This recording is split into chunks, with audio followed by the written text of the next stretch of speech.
Hi అండి. నమస్తే. Welcome to my channel ఎంఆర్‌జేకే Telugu vlogs. ఈరోజు మనం పగుళ్ళు లేకుండా, విరిగిపోకుండా గులాబ్ జామున్ ఎలా తయారు చేయాలో తెలుసుకుందాం. ముందుగా ఒక పెద్ద బౌల్ తీసుకోండి. అందులో ఒక 500 గ్రాముల కోవా తీసుకోండి. దాన్ని మెత్తగా మెదుపుకోండి. అందులో ఒక 100 గ్రాముల మైదా పిండి వేసుకోండి. అలానే 2 టీ స్పూన్ల పాల పొడి వేసుకోండి. కిరాణా షాప్స్‌లో దొరుకుతుంది మిల్క్ పౌడర్ అది. అలానే చిటికెడు బేకింగ్ సోడా, వంట సోడా వేసుకొని మూడిటిని బాగా కలిపి పక్కన పెట్టుకోండి. బయట దొరికే ప్యాకెట్ పౌడర్ కంటే ఇలా మీరు కోవాతో చేసుకున్నది చాలా టేస్టీగా ఉంటుంది. ఇప్పుడు దీన్ని ఇలా మెత్తగా కలిపి పక్కన పెట్టుకున్న తర్వాత ఇంకొక గిన్నె తీసుకొని అందులో 400 గ్రాముల పంచదార వేసుకోండి.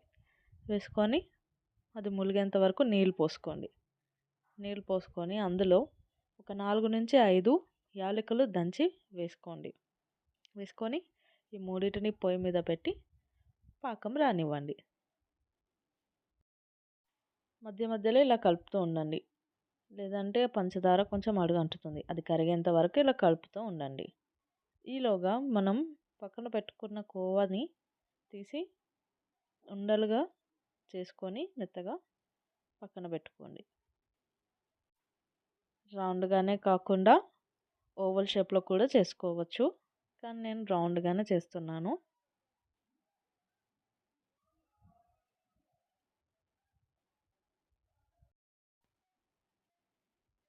ఇప్పుడు స్టవ్ మీద కడాయి పెట్టుకొని అందులో నూనె వేసుకొని హీట్ చేసుకోండి.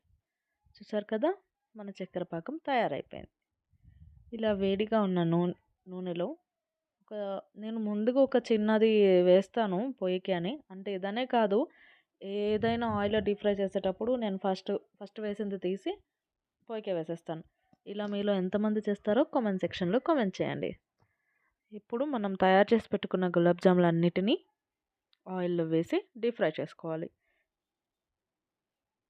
ఫ్లేమ్ అనేది మీడియం ఫ్లేమ్లో పెట్టుకోండి. హై ఫ్లేమ్లో ఉంటే అది ఫస్ట్ కలర్ వచ్చేస్తుంది బాగా, కానీ లోపల ఫ్రై అవ్వదు.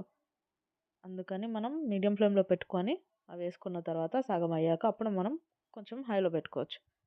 ఇప్పుడు గోల్డెన్ బ్రౌన్ కలర్లోకి వచ్చాక వీటిని వేరే బౌల్లోకి వేసుకోండి.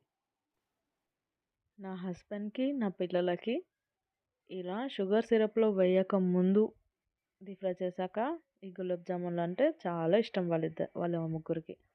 సో నేను ఇలా అన్నీ తీసుకున్నాక వాళ్ళ కోసం సపరేట్గా కొన్ని తీసి పక్కకు పెడతాను. ఎందుకంటే వాళ్ళకి అవి చాలా ఇష్టం షుగర్ సిరప్లో వేయకముందు. ఇలా మీరు ఎంతమంది ఇష్టపడతారో కామెంట్ సెక్షన్లో కామెంట్ చేయండి.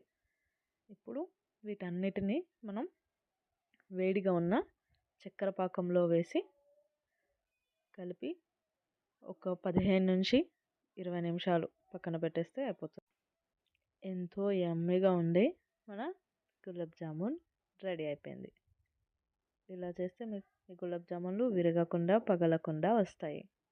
చూసారా ఎంత బాగుందో, నోరు ఊరిపోతుంది కదా. ఇంకెందుకు ఆలస్యం, వెంటనే ట్రై చేసేయండి. And please like, share and subscribe my channel.